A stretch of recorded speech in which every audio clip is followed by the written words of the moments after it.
Friends, welcome to my channel KL study. Friends, जैसा कि आप सभी को पता है, हमने संविदा शिक्षक भर्ती वर्ग 3 अर्थात MP टेट की हिंदी पेडागोजी की क्लासेस शुरू की थी। ठीक है, तो उसमें हमने 3 क्लासें बहुत ही डिटेल से पढ़ी हुई हैं और जिसने भी वो वीडियो नहीं देखे हैं ज़रूर देखें एक बार, क्योंकि आपका हिंदी पेडागोजी का जो सेशन है वो बहुत ही इम्पोर्टेंट है। क्योंकि सभी बच्चों को लगता है कि हिंदी तो बिल्कुल सिंपल रहता है और हमसे बन जाएगा, लेकिन जहाँ हमारे मार्क्स कटते हैं वो क्या होता है, हमारा हिंदी पेडागोजी और संस्कृत पेडागोजी ही होती है। ठीक है, तो हमने 3 क्लासें पढ़ी थी। पहली क्लास में हमने देखा था भाषा क्या होती है। ठीक है, भाषा की विशेषताएं, किस विद्वान ने भाषा की क्या परिभाषा दी थी। दूसरी क्लास में हमने देखा था हमारी मातृभाषा क्या है, पहली भाषा और दूसरी भाषा क्या होती है बालक की, क्या कभी पहली भाषा और मातृभाषा एक हो सकती है या नहीं हो सकती, ये भी हमने देखा था। राजभाषा, राष्ट्रभाषा, किस राज्य की भाषा कौन सी है, ये भी हमने देखा था।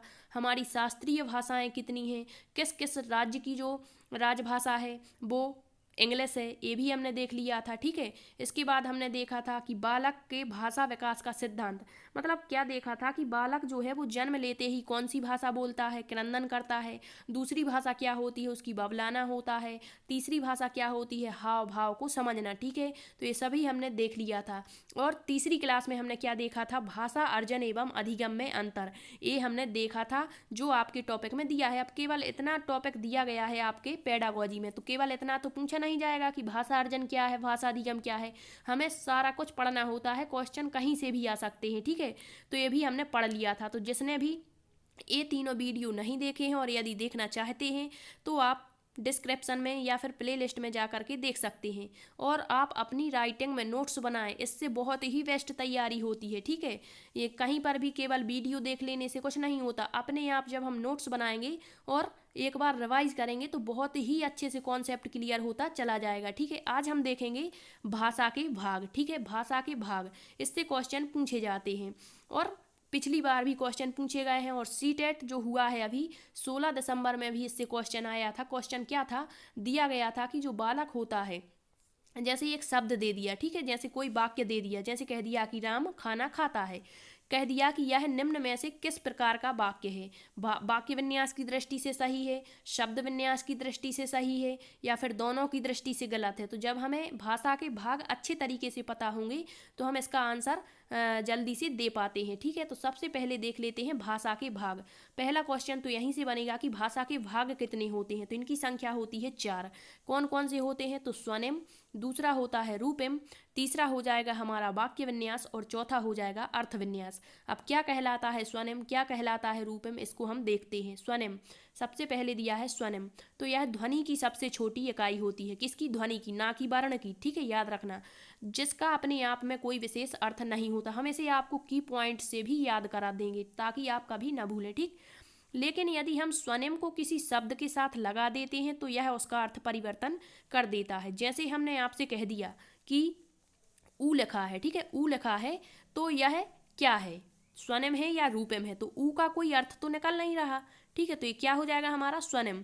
तो क्या कहलाता है स्वनिम, किसी शब्द के साथ यदि हम इसी ऊ को लगा दें तो उसका अर्थ बन जाएगा। ठीक है, तो वो क्या हो जाएगा, रूपम। जैसे हमने इसको ये लगा दिया इस शब्द के साथ, तो ये पूरा क्या बन गया, उल्लू।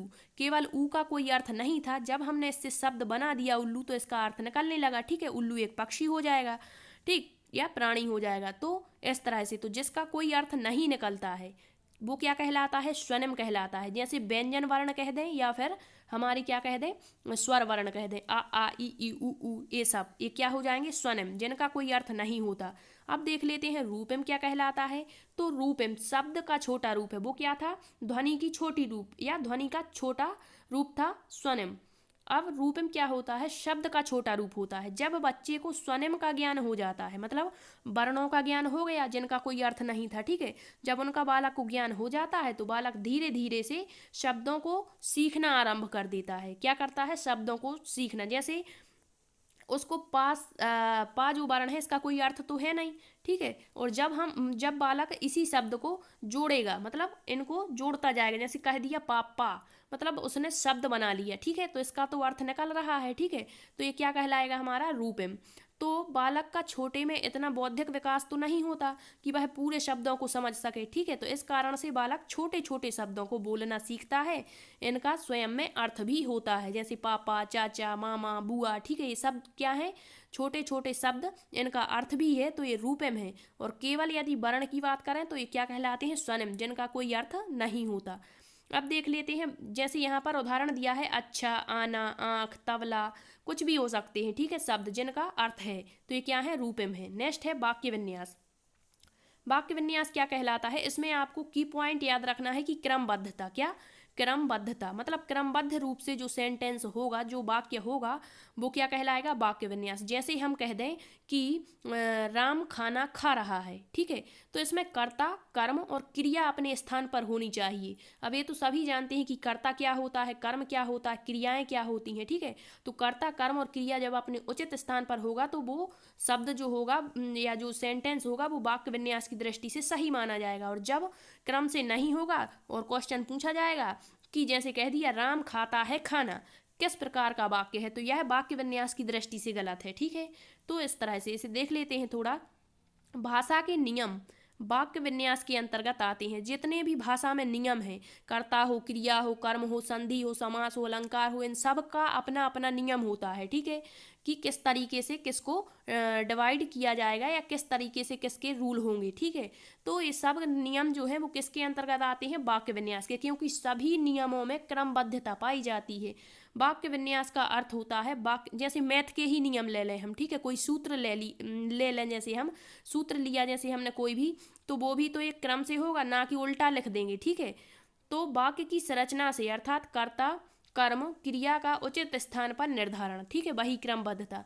वाक्य विन्यास के अंतर्गत हर शब्द को क्रमिक रूप से रखा जाता है। जैसे यहाँ पर एक उदाहरण लिया है, मुकेश खाना खा रहा है, जैसे कह दिया कि मुकेश खाना खा रहा है, इस वाक्य के सभी शब्द क्रम से हैं, तो यह वाक्य विन्यास की दृष्टि से सही है। लेकिन यदि हम कह दें कि खाना मुकेश खा रहा है, तो यह वाक्य विन्यास की दृष्टि से गलत हो जाएगा, क्योंकि यह क्रम से नहीं है, यहाँ पर कर्ता, क्रिया और कर्म क्रम से नहीं है, ठीक है।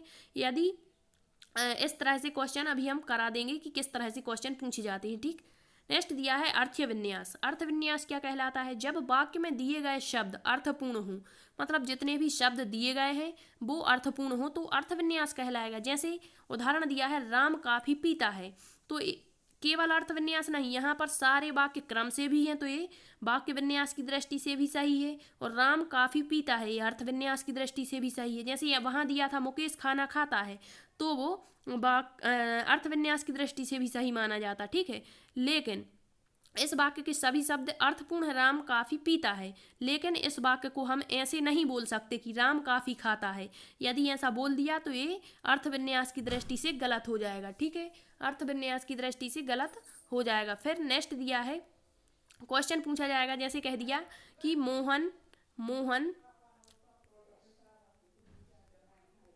खाना खाता है, मोहन खाना खाता है, क्या दिया है, मोहन खाना खाता है, तो यहाँ पर मोहन खाना खाता है, बिल्कुल शब्द भी क्रम से है और अर्थ भी इसका निकल रहा है, तो ये दोनों की दृष्टि से सही हो गया। वाक्य विन्यास की दृष्टि से भी सही है, अर्थ विन्यास की दृष्टि से भी सही है, ठीक है। नेक्स्ट देख लेते हैं, भाषा शिक्षण और विचारक। इससे क्वेश्चन पूछे जाते हैं कि किस विचारक ने भाषा शिक्षण के बारे में क्या कहा है। जैसे पूछ लिया कि स्किनर ने भाषा शिक्षण में किस पर सबसे ज़्यादा जोर दिया है, तो पुनर्बलन पर, ठीक है। इसी तरह पावलाव का पूछ लें, तो ये हमें पूरा डिटेल से नहीं पढ़ना है हिंदी में, इसको हम CDP में बहुत ही अच्छे तरीके से पढ़ेंगे इनके सिद्धांतों में, ठीक है, अधिगम के सिद्धांत। यहाँ देख लेते हैं, स्किनर ने भाषा शिक्षण में पुनर्बलन पर बल दिया है, किस पर दिया है, पुनर्बलन पर। अब पुनर्बलन भी दो प्रकार का होता है, सकारात्मक पुनर्बलन और दूसरा होता है नकारात्मक पुनर्बलन, ठीक है।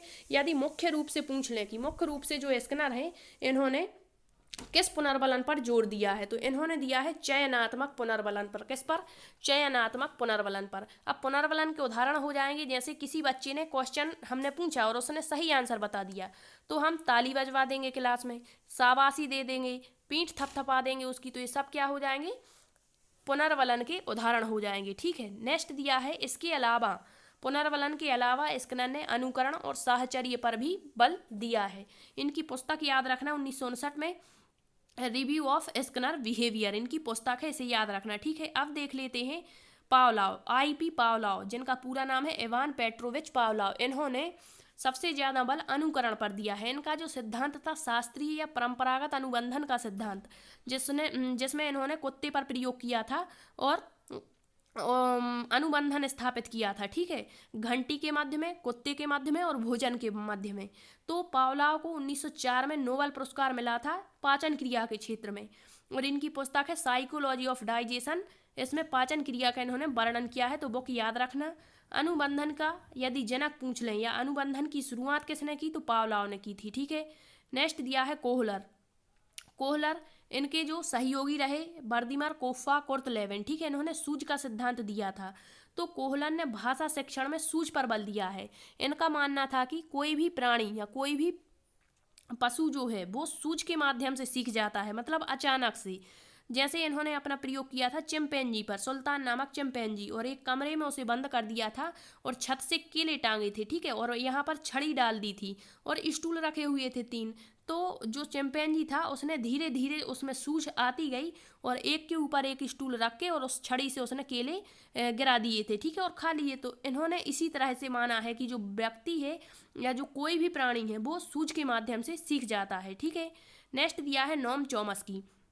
तो जो नोम चॉम्स्की महोदय है, इनके बारे में हम कल बहुत ही डिटेल से देखेंगे।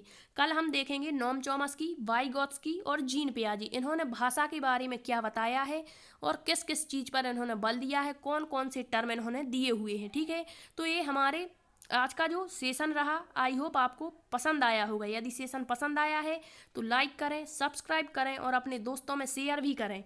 ठीक है, और आप इसका बहुत ही अच्छी तरीके से नोट्स बना करके यदि आप पढ़ते हैं तो यकीन मानिए आपका हिंदी पेडागोजी बहुत ही मजबूत हो जाएगा। ठीक, थैंक यू।